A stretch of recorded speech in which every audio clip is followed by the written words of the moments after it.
A warship belonging to the most powerful country in the world, a guided missile destroyer docked in the Caribbean. There could be no mistaking the message that the US is sending to the region, specifically Venezuela.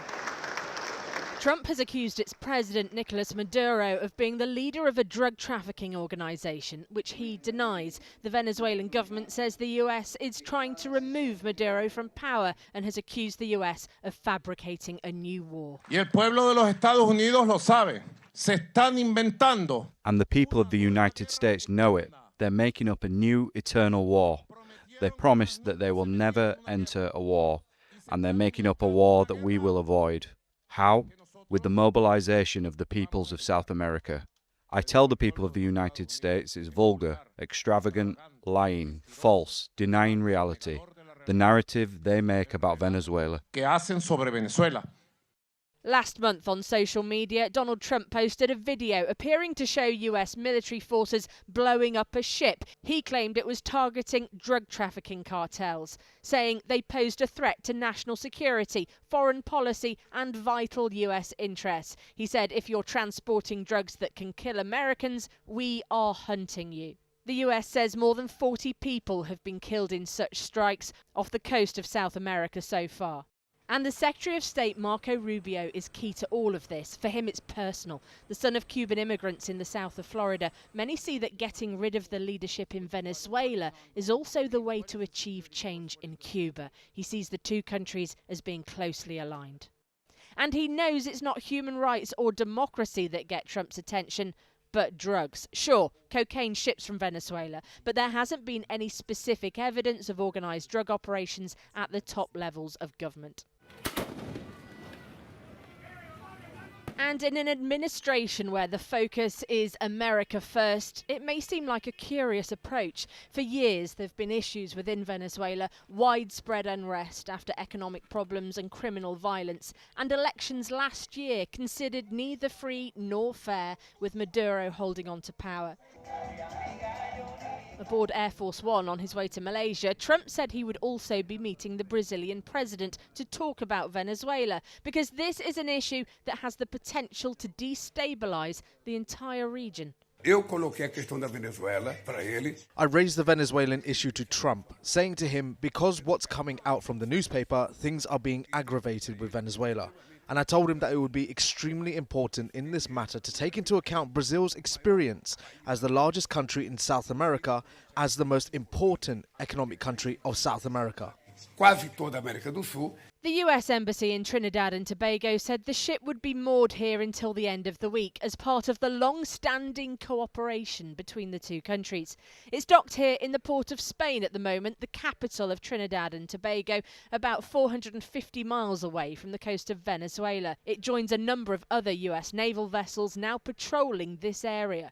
But there's been much criticism in the country. Caribbean sovereignty is not for sale. Caribbean lives are not collateral damage. And peace, true peace, must never be bartered for power.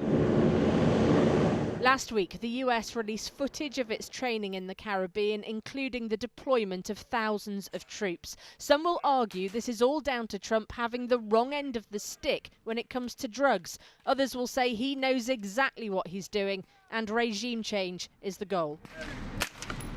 Well, Annette Edler is a professor of global security at Oxford University. Thanks so much for joining us. What message do you think Donald Trump is sending to Maduro by sending ships to Trinidad and Tobago? Well, thanks. It's a clear show of power. By docking US naval vessels just off Venezuela's coast, I would say that Trump is signaling that Washington is prepared to move beyond sanctions and rhetoric. So it's a strategic coercion aimed as much at voters at home as at Maduro himself. But the issue is that this kind of militarized signaling often really raises the risk of escalation. It's exactly the dynamic that we study here at our global security program and our accept research. What we really need now, I think, is to move from coercion to cooperation, because otherwise we just risk a spiral of violence that will be very hard to reverse. Is there any evidence of Venezuela actually being a drugs threat? It's one of the major transit routes that goes from Colombia via the Caribbean, either into the United States, but also to other parts of the world, including Western Europe. But it is, as I said, it's a transit route. It's not the root cause. Cocaine is still predominantly produced in Colombia. So while Venezuela is important, and of course there's also links, we know there's links between Venezuelan government officials and the illicit drug trade and also other forms of organized crime, it really is just a part of a bigger picture. And unless this bigger picture is being addressed, there's no way that the US will really be able to achieve anything meaningful with that. A lot of people have pointed to Marco Rubio. Was it Rubio that convinced Trump that Venezuela was responsible for drugs entering the US in order to kind of interest him putting the wind at Maduro, I suppose? Well, Rubio and other hardliners have, of course, long promoted this idea, right, that Venezuela is a narco state, and that's basically to keep it high on Trump's agenda. Of course, it is politically useful because it links foreign enemies, drugs, and border security. The timing of this is very curious as well, because in Trump's first term, the US wasn't willing to get militarily involved. So why now? Well, I mean, I think we've made this mistake a lot to just say Trump 1 equals Trump 2, right? And we've already seen across the board that there is a different phase here in which we are. There's a different level of escalation. And of course, there's a different way in which Trump is operating. And this is, of course, also something where we really need to be very, very careful because methods really matter, right? So yes, the threat has been seen in the past. And it's also been clear in the past that Trump did not agree, of course, with Maduro's policies and with the threat coming from South America and Central America. Is there a risk here that Venezuela's instability could spread to other countries as well, specifically the US getting involved? Yes, definitely. And I would argue that actually it has already happened. We've seen in the past how Venezuela's own socioeconomic and political crisis has already spilled over its borders through the illicit trade, through migration. More than 7 million Venezuelans have left the country. And of course, also through insecurity that we see not just along the borderlines, but also beyond that. So we're seeing renewed displacement now as tensions rise. And so much for Trump's America First as well, right? Yeah, exactly. That's the paradox, right? He's kind of framing Venezuela as a narco threat that fits neatly with domestic law and order politics at home. So he does want to protect his own power abroad, but it's not just about what's happening abroad. It is also to create a certain narrative to signal to his voters at home that he is tough. But again, I do think that might backfire because we know from lessons in the past that militarizing drug policy abroad rarely really makes America safer. Professor Annette Eagler, thank you very much. Thank you. Let's be honest, when a U.S. president says he's not looking for regime change and then sends the largest military force in decades to hover just off Venezuela's coast, you don't need a PhD in geopolitics to sense a contradiction. In the last 2 months, the Caribbean has turned into something that looks suspiciously like a prelude to something bigger. B-52 bombers, destroyers, and even the world's largest aircraft carrier cruising near Venezuela. All while Trump insists this is a war on drugs. Interesting. Who's supposed to believe that? According to BBC and Channel 4, since September, U.S. airstrikes on so-called drug boats have killed over 40 people. Yet, not a single shred of verifiable evidence has been made public about who these people were or what those boats were actually carrying. Narcotics, narco-terrorists, fentanyl. The words sound dramatic, but the logic doesn't add up. Fentanyl, for example, comes mostly from Mexico. Venezuela doesn't even make the top of the list. So how are we supposed to understand this? It's almost poetic. A president who campaigned on ending forever wars now building up a fleet in the Caribbean Sea. And to make it more theatrical, Trump has apparently greenlit CIA operations in Venezuela. Because nothing says stability in Latin America like a little covert action. Seems like someone confused reality with a campaign speech. Let's say it out loud. This looks less like a war on drugs and more like psychological warfare aimed at Maduro's regime. Experts like Dr. Christopher Sabatini from Chatham House are blunt. This is about signaling.